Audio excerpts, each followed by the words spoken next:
It's noon here in Ventnor City, New Jersey, and our nation's capital, Washington, D.C. And this is CarEdge Live for Friday, January 3rd, with your hosts, me, wearing a hoodie and a sweaty, Ray, and, well, my son wearing a hoodie and it looks like a flannel shirt, Zach. What is going on, handsome? The automotive world is talking today, folks, and they're talking about Carvana, so we must share our piece. We will do that in just a moment. Before we do, CarEdge.com, if we can help you out with anything. If you're new to the channel here, my dad and I, over 5 years ago, cannot believe we're saying that, but over 5 years ago, founded CarEdge. It is the best resource on the internet to help you research vehicles and purchase vehicles, new and used cars. If we can help you out with anything, folks, check it out, CarEdge.com. So much good stuff going on back there. Dad, there is a company out there called Hindenburg Research.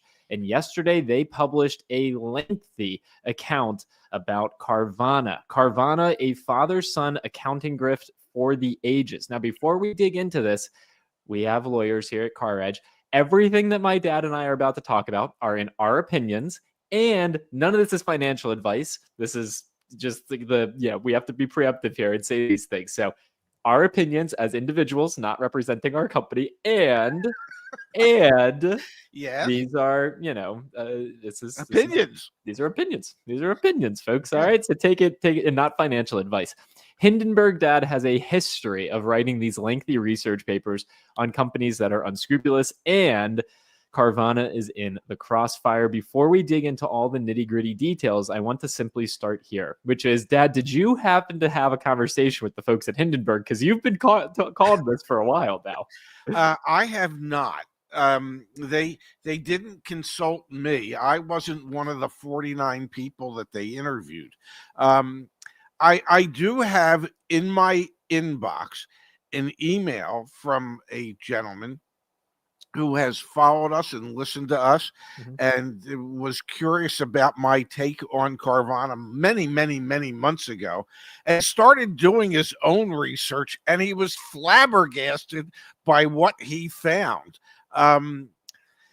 So no, they didn't talk to me. They did talk to some other experts in the industry, and they did talk to several former employees of Carvana. So here's the high level. The too long didn't read, and then we can get into the details. Essentially, what Hindenburg is proposing is that Carvana has had really creative accounting as a way to demonstrate industry-leading gross profit per vehicle sold, and essentially as a way for the owners, the largest stockholders, the Garcia family, to profit themselves, leaving potentially stockholders with nothing to really hang their hat on. And the way that they got to this conclusion, Dad, is by connecting a lot of dots tied back to the sale of loans. So we've talked about asset-backed securities and financing here on this channel. Essentially, what Hindenburg is proposing here is that Carvana is not a car sales company. They are a finance company. And through their webs, tying into drive time and other assets, they are essentially really, I'm going to use the word guilty of giving people auto loans that don't really deserve auto loans, and then selling those as asset-backed securities and timing the sale of those as asset-backed securities to make their quarterly numbers look better than they actually are. All the while, the stock price has gone crazy and insiders have sold billions of dollars worth of shares. And I just want to share one chart before we get into more of the details. Here is Carvana's insider buy and sell volume for the past 2 years. Okay, buys are on the left, sells are on the right. You can see here, there's a lot more sales going on than buys from the insiders. That being said, Dad, their stock trades at a 21,000 P to E ratio. Okay, the S&P 500 trades at a 21 on average P to E. So they are 10,000 times more perception valuable based on their current earnings. Okay, so if I also worked at Carvana and most of my compensation was tied to the form of stock, and we were trading at $10,000 or 10,000 the P to E ratio of the whole S&P, I would also sell my stock instantly, because that makes no sense. It's absolute lunacy. There are some folks quoted in the article who worked at Carvana. Yep. And one of the things they said is nobody gets turned down for a car loan. what that person didn't say is if they can fog a mirror, they can get a loan. They didn't even say that. It It's was right just here, Dad. It was yeah. right here. Carvana has very few restrictions on lending, merely requiring that a loan applicant have annual income of $5,100 or be over 18 and have no active bankruptcies. This is again from Hindenburg Research. A former marketing head at Carvana told us that subprime was their focus behind the scenes, despite the company projecting a different image. Quote, this is from an anonymous former marketing head, when they would talk about the SEM, search engine marketing keywords that we're using, one of the most expensive but highest return on investment areas was, quote, low credit, bad credit, auto loan. If you look at their general marketing, nowhere in it does it say this is really great for people with subprime credit, but that is, I think behind the scenes, they were doing a lot of push to that market. So there you go, to your point.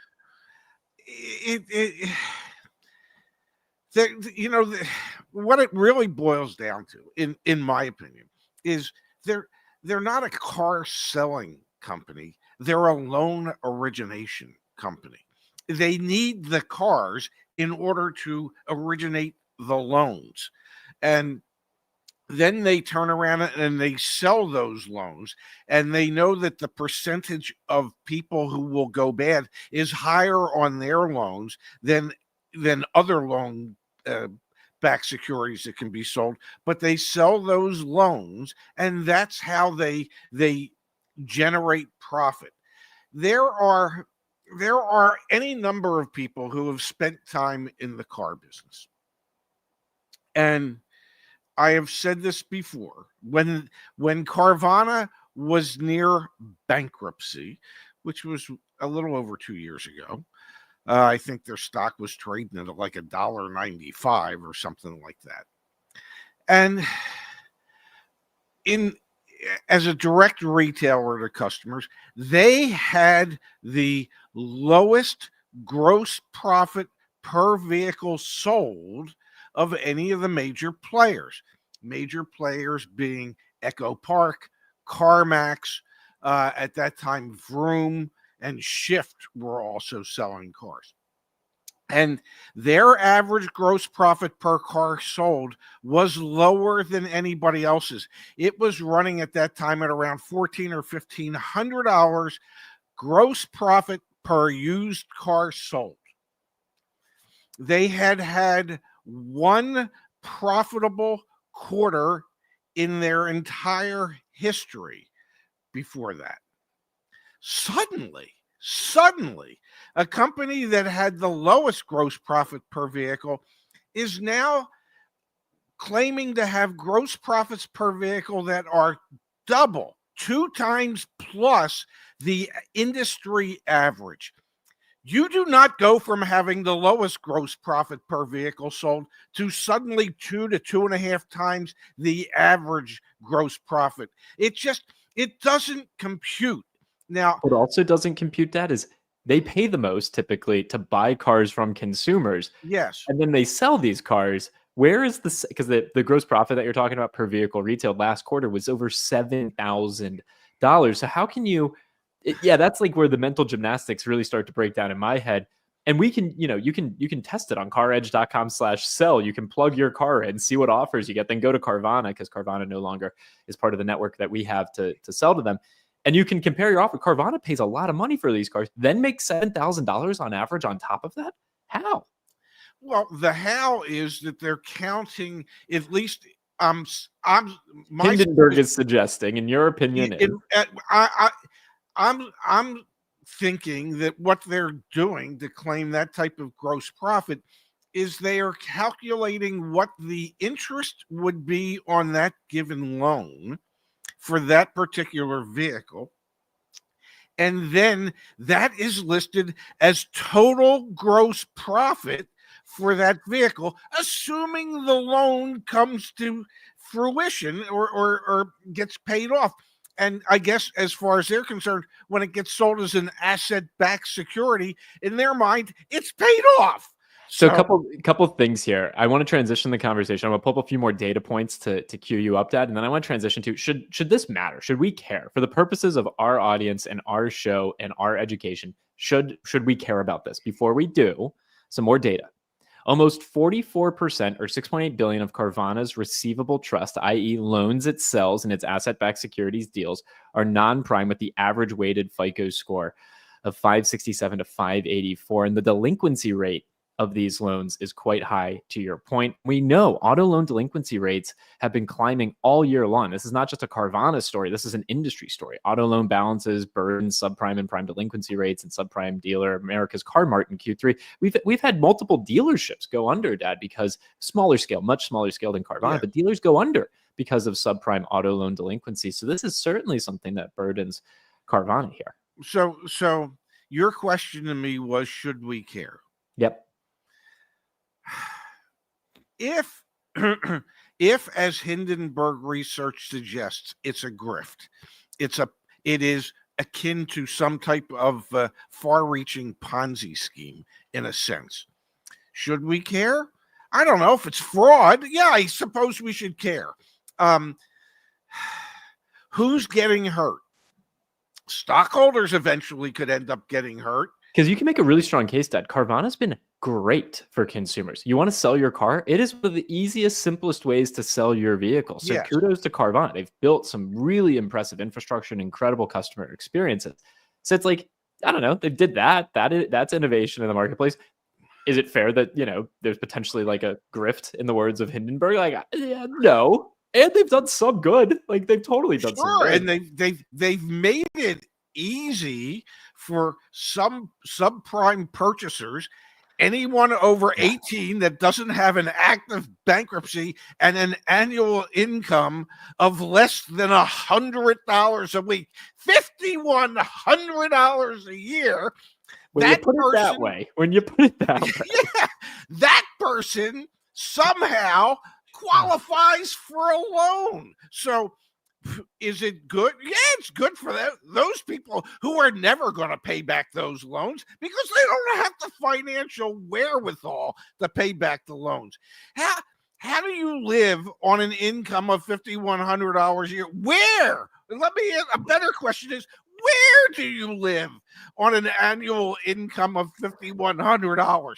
I believe tent cities in major metropolitan areas, it costs more than $5,100 a year to live in an outdoor tent. I mean, come on. I mean, at some point, in my opinion, common sense has to come into play here. Okay? There is no way an 18-year-old without an active bankruptcy and an annual income of $5,100 qualifies for anything. So how does that person qualify for a car? A car with $7,000 in gross profit. Yeah, and then how does an investor buy that as an asset-backed security? I feel good about it. If this is not the greatest house of cards that has ever been built, I don't know what is.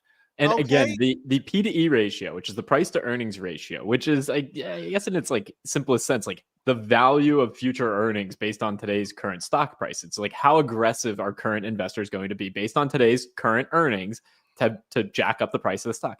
They traded a 21,000 P to E ratio. The S&P 500 trades at a 21 P to E ratio. So investors that have bought in on their earnings today, reflecting a price that is 10,000 times more valuable than the S&P 500's average. That is asinine. So even if it's not a house of cards, it's an incredibly, in my opinion, this is not financial advice, an incredibly overvalued stock. Like, that is ridiculous. If someone came to CarEdge, Dad, and told us they would value us 10,000 times more than what we're actually worth, I don't know, man. We might sell the damn thing. That is lunacy. Thank you. It is lunacy. And I believe in my text back to you yesterday, when you sent me the news, I said, perhaps the old axiom of if it's too good to be true, it is, still holds water here. It's, it is investors just like to see a good headline. And the good headline is that, Carvana's turned it around. My goodness gracious, they've taken their average profit per vehicle sold from $1,400 to $7,000 plus. These are absolute geniuses at work. Okay, this is a classic pump and dump. The father, in my opinion, the father has been selling stock left and right. Okay, billions of dollars worth of the stock left and right. They know that the light at the end of the tunnel is an oncoming locomotive. Okay, and anybody with common sense, in my opinion, knows it as well. It's like investors just, we want to believe, okay, and we want to be fleeced, and damn it, they're about to be. In my opinion, Carvana responded. So this is a fair show here. All right. Yeah.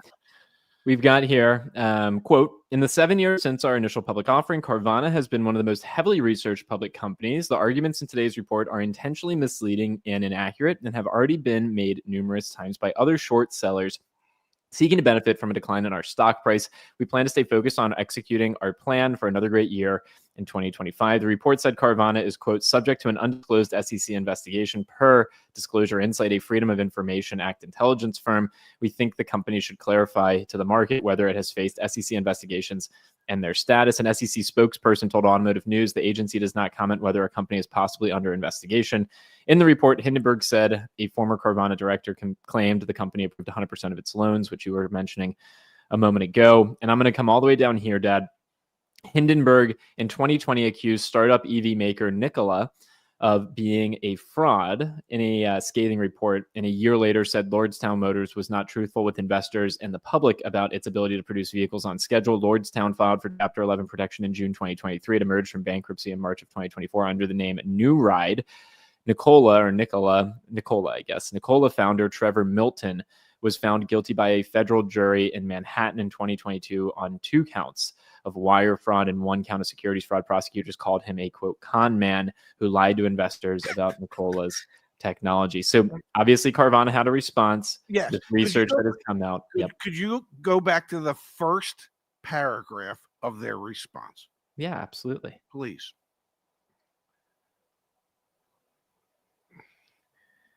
In the 7 years since our IPO, Carvana has been one of the most heavily researched public companies. The arguments in today's report are intentionally misleading and inaccurate. Those words, that right there, could probably accurately describe what Carvana's been saying since the near bankruptcy, that what they have been suggesting to investors, in my opinion, could be intentionally misleading and inaccurate to paint a rosier picture of their company. Yeah. You've heard me say this a million times. God damn it, I wish I had $1 for every time I've said it. I am not a particularly bright man, but damn it, I can spot bull crap in an instant. And for anybody to look at their numbers and suggest that they are legitimate, in my opinion, is just going along for the ride. You know, they're thinking somewhere along the way they're going to be able to get involved in the pump and dump. They're helping to pump it up. And if they're institutional investors, they're going to sell their stock and make some money before the whole thing crumbles. Sometimes these things are so easy to spot, but there's a Greek word, scotoma. It means blind spot. And many, many, many intelligent people suffer from a scotoma. They just don't want to see what's right in front of them, and so they don't. I'll be good now. Can you say it just one more time, just for the lawyer's sake? Yeah, in my opinion. All righty, all folks. of that was in my opinion. We are well trained. All right. So here we go. We're going to go to the chat. But before we do, Dad, we do, I have something very exciting that I want to show you. And it is really, really, really cool. I'm going to pull it up on the screen in just a second here, Dad. We have the first version. We have the Yes. first version of Raybot, folks. I'm going to pull it up on the screen. This is not available yet for public consumption. Oh, This is God. just in testing. And look at this, Dad. You click on this right here. Yeah. And what do you see? You see Raybot? Raybot. All right. Let's ask Raybot a question. What do you want to ask it? Give me something. Is Carvana's No, we're not going to ask about Carvana. okay. Let's do like, what cars are you thinking of buying? Let's ask it to compare the two cars you're thinking of buying. What's a better car to buy? A Subaru Crosstrek or a Mazda CX-50? Is that how you spell Crosstrek, or has it got one? I don't know. I don't know either. Let's see. Let's see if Raybot can make sense of that. Yeah, seriously. Yeah. CarEdge provides a comparison of depreciation for the Subaru Crosstrek and Mazda CX-5. You can compare depreciation across different models and years. CarEdge also. Okay, so let's click on it. Yeah, but we don't have the comparison for the CX-50 yet. Oh, yeah, it's the CX-5. Okay. There you go. All right, well, let's follow up with Raybot. Let's ask Raybot really quickly. Which is a better value? Again, work in progress, but we are literally building Raybot. Oh, okay. It's just giving me the same answers for depreciation. Well, all right. That's because Ray often repeats himself. And so therefore, Raybot will repeat himself. At some point, Raybot will say, "Hey, buddy, wake up already." We're working on it, folks. We are literally working on taking so much of my dad's info and putting it into that very, very fun project. Thought you'd get a kick out of it. Share your feedback in the chat with us if you're interested in testing out Raybot. Dad, earlier in the show, we had from JDM Surfer. Thank you, JDM Surfer. I heard from friends at dealers in different states, end of year was weak. Any word on weak end of year sales? My local dealers are still full. I have not heard about a weak end of year. I've heard about being very strong. Yeah, according to reports in automotive news from the manufacturers that have reported their fourth quarter sales, things have been good, ladies and gentlemen. Hyundai, Kia had record December, record month. Ford was up, Honda was up, Hyundai was up, the GM was up. The seasonally adjusted sales rate was falling somewhere between 16.5 million and 17 million. So I would suspect that December was like previous Decembers in that it was really good for dealerships. Yeah, I think so as well. From Matthew, thank you, Matthew. Glad to have you here. Nobody's going to care unless and until enough of the subprime tranche tanks the asset-backed securities. When the investors lose, the feds will care. Consumers be damned. Again, we know that Carvana primarily at 44%, at least from what Hindenburg shared in their research, is deep subprime. I mean, sub 600 credit score. And we know from the data that we get from the Fed that the auto loan delinquency rates for subprime borrowers are very, very high right now. I'm sorry, but an 18-year-old without an active bankruptcy and an annual income of $5,100 can get approved for a car loan, and the average gross profit is $7,000. So that means the car loan has to be for more than $7,000. So, because there has to be a car involved. So, how does someone that makes $5,100 a year qualify for, I don't know, a $15,000 car note? How does that? You can't.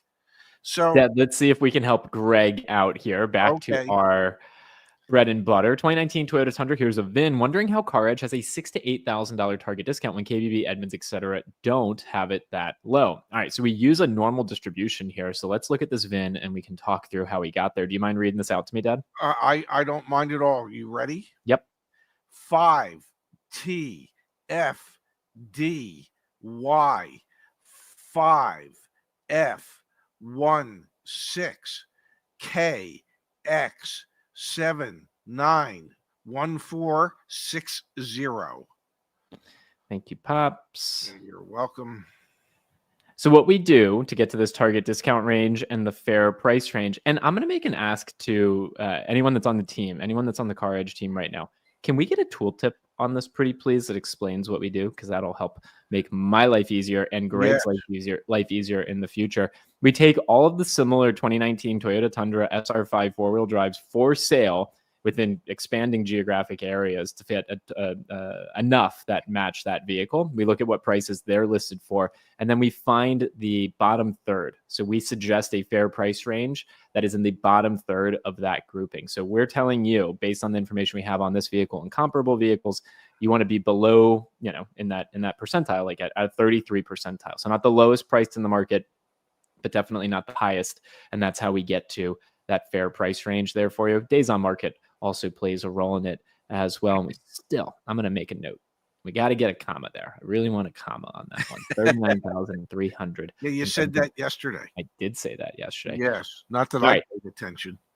We both pay attention. Hopefully someone from the team is here. I would love it if they can help me out with that. But there you go, Greg. Hopefully that helps you. Dad, we've got from Michael here. Michael, you've been incredibly generous as of late. Very generous, very kind. Neither Carvana nor dealerships will see a bailout. Only OEMs if need be. OEMs with heavily unionized workforces and big banking corporate political interests make bailouts for them realistic. You need a Raybot emoji. I doubt we see any type of bailout of any sort for any dealer group like that. I could never see that happening. Well, and if Carvana turns out to be what Hindenburg suggests it is, I don't think they're getting a bailout either. No. Yeah, you don't get bailouts for Ponzi schemes or frauds, in my opinion. Well, no, I don't know of any time the government has stepped in. The government's done a great job getting the money back to all the Bernie Madoff victims. Obviously, yeah, but the government didn't make them whole. No, of course. But they've done a great job getting the money back. Anyway, from Roy, incredibly generous of you. Thank you so much. Thanks for the great info and insight. I saved $3,500 on a 2025 Kia Carnival Hybrid SX with CarEdge. I got the out the door from 7 of 15 dealerships, negotiated off fees and lower price before I set foot in the dealership. Dad, we don't have the sound. Can you stamp it? Boom. The Ray Shefska stamp of approval goes to Roy Delgado. Well done, Roy. That's awesome. That's textbook. Yeah. And from Mark, thank you, Mark, for the kind contribution. Mark. Fireworks and burnables loaded into a Cybertruck, and the car burns. Tesla gets blamed for a terrorist attack. Yeah, didn't read up too terribly much on this, but it seems like it was a terrible act by, I really did not read up much on this, but I think it was a man who set off fireworks and explosives in a Cybertruck in front of the Trump Hotel in Las Vegas. Like, what an terribly idiotic thing to do. There are really scary people out there in the world. We just talked about it yesterday, the stuff that happened in New Orleans, the terrorist attack there. Like, idiotic is one word you can use. There are much stronger language that we can't say on YouTube here, but it's scary out there, man, what people are doing. Really dumb, really, really, really dumb and scary and sad. Yes. But you would, they have said that because of the build quality and the structure of the Cybertruck, that the amount of damage that was caused was minimal or minimized because of that, how the vehicle was built, and that the damage would have been considerably worse had it been a different type of truck. So yeah. Kudos to Tesla. Kudos to the engineers involved in that. So it's how do you blame Tesla for this? It's the person that did it. It's Tesla. The fact that he rented through Toro a Cybertruck. Yeah. I mean, I guess he thought, hey, if I'm going to go out, I at least want to say I got to ride the Cybertruck. Yeah, I hear you. And I still don't think it's something to make light of, because fortunately, no one aside from the person who was involved, I think, died. Yes. But yeah, just, dude, asinine, absolutely asinine. Matthew, thank you for this. Ray, they know Mr. 18 will default and don't care, because until critical mass to tank the asset-backed securities, they're still rolling in cash. See 2006, 2008, still loading. This is as good a time as ever to let people know, how much car can you afford? I'll pull that up as you rant here. Well, Matthew, I get what you're saying, but at some point, doesn't common sense have to come into play? If Carvana is the one initiating the loan, okay, then doesn't the government come in and occasionally look at their lending practices to see if they fall into proper guidelines? Because there is just no way someone that earns $5,100 a year at whatever age can afford a payment on anything. You know, it's you're talking about roughly $425 a month in income. Well, how much payment can you afford on a $425 a month income? And by the way, suppose you wanted to eat during the month.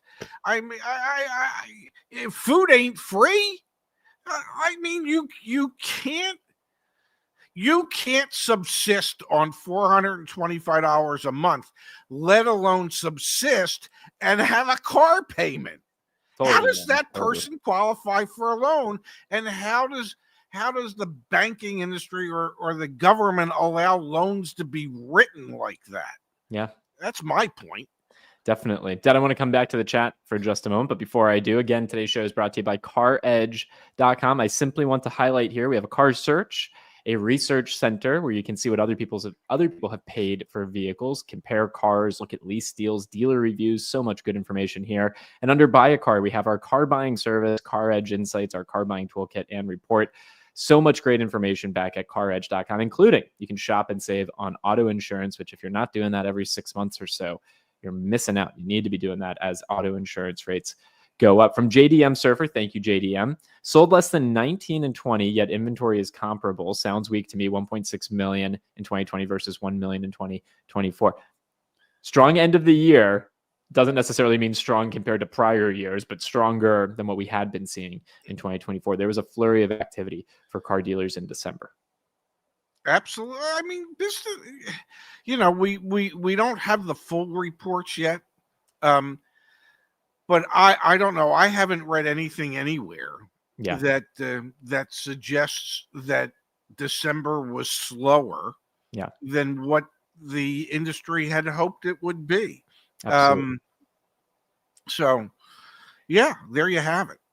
Folks, that's a show. Rich keeping us on for just a moment here, but Dad, then we're going to call it quits. Thank you, Rich. We greatly appreciate it. Common sense be damned. There's profit to be made. Capitalism in America, baby. 21,000 PE ratio. We love it. But as a society, we have to. Society as a whole has abandoned critical thinking. Okay, at least in my opinion, because there's just no way you can look at some of these things and go, this makes sense. You know, when nonsense rules, nonsense is what you get. And this whole thing of being able to loan money, give car loans to people that make $127.50 a week, that a company that had the lowest average gross profit per used vehicle sold suddenly has 2.5 times what the industry has for gross profit. It just